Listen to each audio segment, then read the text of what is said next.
একটা পরিকল্পনা চলছে ভোগালী 1 নম্বর অঞ্চলে এয়ারপোর্ট করা, এয়ারপোর্ট করে এখান থেকে উচ্ছেদ করবে।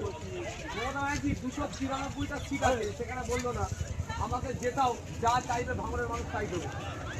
8টা থানা সরকার ভবন না জন্য করেছে, থানা করে লাভ হচ্ছে কি লস হচ্ছে আপনারা ভালো বলতে পারেন। টোটো ইঞ্জিনিয়ার চালাচ্ছেন, কি লাভ হচ্ছে না হচ্ছে আপনারা জানেন। আপনাদের বলবো যদি মনে হয় কারণ এখানে চালযোগ্য জমি, জলকর হ্যান্ডসার, এখানে ইনকামের জায়গা আছে, এখানে এয়ারপোর্টে করলে এখানকার মানুষের বাস্তুতন্ত্র ধ্বংস হয়ে যাবে। আমরা এয়ারপোর্টের বিরুদ্ধে নয়। বাঁকুড়া, বীরভূম, পুরুলিয়া হাজার হাজার দিকে জমি সেখানে পড়ে আছে, চাষবাস কিছু হয়নি, ওখানে তো এয়ারপোর্ট করতে পারে। এখানে উচ্ছেদ করার পরিকল্পনা চলছে। আমি বলছি ভাঙড়ের মানুষের মাটি ফেলতেও দেবো না এয়ারপোর্টের জন্য, আর তুলতেও দেবো না এয়ারপোর্টের জন্য। এই 2026-এ ওরা এয়ারপোর্টের কথা বলেন, এখন বাড়ি বাড়ি যাচ্ছে, টাকা পয়সা দিচ্ছে, 4টে ভোটার 10,000 টাকা বাড়ি দেবে বলছে, সব করছে। আমি নেবেন না একবারে বলবো না, যা দেবেন নিয়ে নেবেন।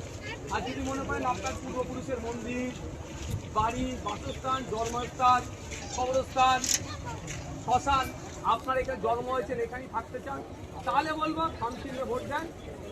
আমি আপনার কি করতে পারবো উপকার বলতে পারবো না। আপনাদের এখানে উচ্ছেদ করলে সামনের সাইডে আমি দাঁড়াবো, বুক চিঠি আপনাদের জন্য লড়াই করবো। এটা বছর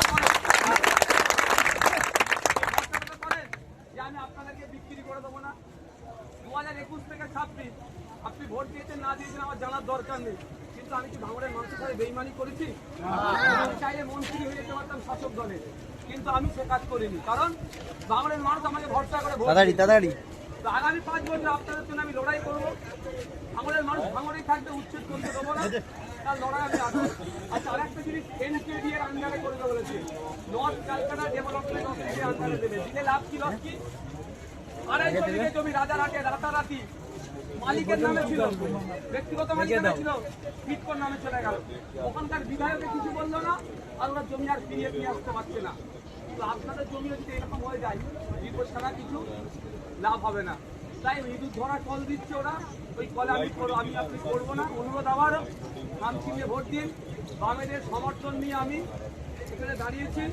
গত 5 বছরে যতটুকু লড়াই করে বার করতে পেরেছি, কিন্তু দুটো জিনিস আমার নামে কেউ বলতে পারবে না। ধর্মে ধর্মে বিবাদ লাগানোর কথা আমি বাড়ির কোনোদিন বলিনি, আর আমি মরে গেলেও বলতে পারবো না। আর দ্বিতীয়, 5 বছরে আমার 1 টাকার কেউ দুর্নীতি প্রমাণ করতে পারিনি। পেরেছি কি না? কাউকে আমি তোলাবাজি করেছি, কাউকে চেয়েছি না, চাইনি। সব বিধায়কের ইনকাম বাড়ে, আর ভাঙড়ের বিধায়কের ইনকাম কমে গেছে। আমি তো দুর্নীতি করিনি, বাড়িতে কি করে? তাই আপনাদের বলবো, যদি মনে হয় আমার হাতকে শক্ত করা দরকার, আপনাদের বাসস্থানের রক্ষার স্বার্থে খামচিহ্নে 29 এপ্রিল ইভিএম মেশিনের 5 নম্বরে ভোট দেবেন। দুটো ইভিএম মেশিন হয়েছে 20টা প্রার্থী বলে, ভোট একবারই দিতে হবে। একটাতে 16টা প্রার্থী থাকবে, আর একটাতে 4টে থাকবে।